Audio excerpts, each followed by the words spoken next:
Welcome back to the Foundry by Forge College. I am so excited you're joining me today. So, in our last session, we put a lot of work into assembling that comprehensive benchmark report, right? We looked at all the hard data and the metrics that really define a successful Web3 project.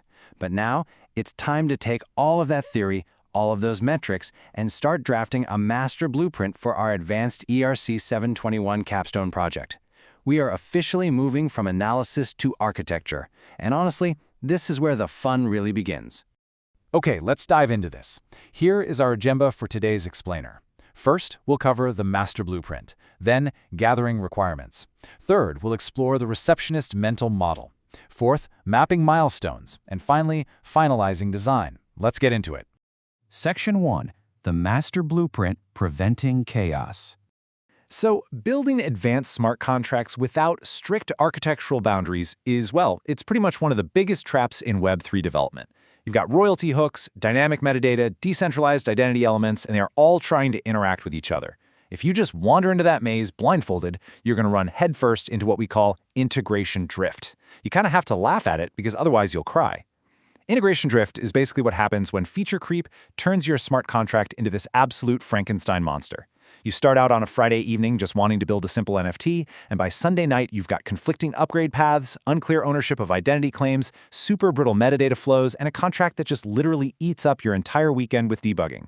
So, a solid blueprint is our silver bullet against this monster. Which brings us right to Section 2, Gathering Requirements, Building the Foundation. So the crucial point is that to build a really solid foundation, we need to categorize our rules into 4 minimalist, highly technical requirement buckets before we write a single line of code. First up, functional. Basically, what does the contract actually do? Things like minting, transferring, or calculating royalties. Second, non-functional. How well does it perform? What are our gas cost caps and fetch latencies? Third is security and privacy. This one is absolutely massive for decentralized identity. We need to know exactly which attributes must remain private using selective disclosure. And fourth, operational. What is our tooling, our testing pipeline, and our upgrade policy? Grouping your thoughts into these 4 buckets instantly clarifies the whole project. Now, this framework helps us actively constrain the scope of our project, because let's be real, capstone projects naturally grow by accretion unless you intentionally put limits on them. So we draw a hard line between a minimal viable capstone, or MVC, and an enhanced capstone. For the MVC, we keep it super focused. 1 royalty model, 1 metadata pattern, and 1 identity flow. That's it. The enhanced capstone is where you stash all those cool nice-to-have features, like multi-tier metadata or a pluggable decentralized identifier or DID architecture. Constraining scope is how you actually get things across the finish line. But here's the million-dollar question. Once you have all these functional requirements mapped out for royalties, metadata, and identity, how do we connect these separate, distinct pieces without creating that tangled Frankenstein mess we joked about a minute ago? How do we route the traffic safely? Well, the answer lies in Section 3, the Receptionist Mental Model Routing Requests.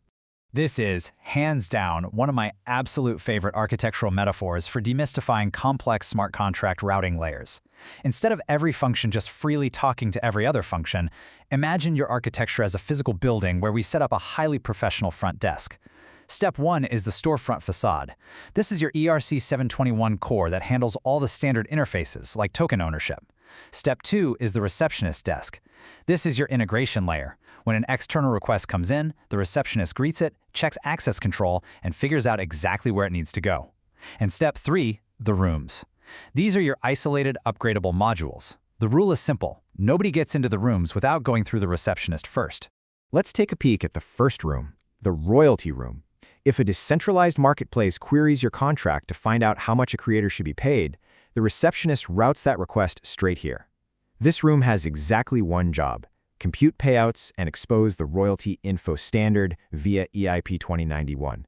And the beauty of this is, if you ever need to upgrade your royalty logic, you just remodel this one room. The rest of the building stays completely untouched. Right next door, we have the metadata room. This is where your contract manages mutable or immutable metadata sources and the logic for updating them. When someone calls token URI, the receptionist knocks on this door. But, and this is key, the receptionist also enforces the read rules. If this metadata is gated, like say only the token owner is allowed to see a high-resolution asset, the receptionist checks their credentials before ever handing over the data from this room. Finally, we have the identity room. Think of this as the ultimate VIP list. This room houses attestations, decentralized identifiers, and your selective disclosure policies.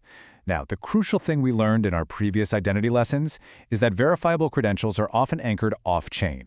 So this room securely holds the pointers to those off-chain credentials. That ensures privacy while still allowing the receptionist to verify exactly who is who. Moving on to Section 4, Mapping Milestones, Sequencing the Work. Okay, now that we have our architectural theory down, we need a concrete, measurable workflow. So I'll just ask it directly. How do we sequence this chaos? When you look at an advanced ERC-721 contract with all these dynamic features, it can feel totally paralyzing.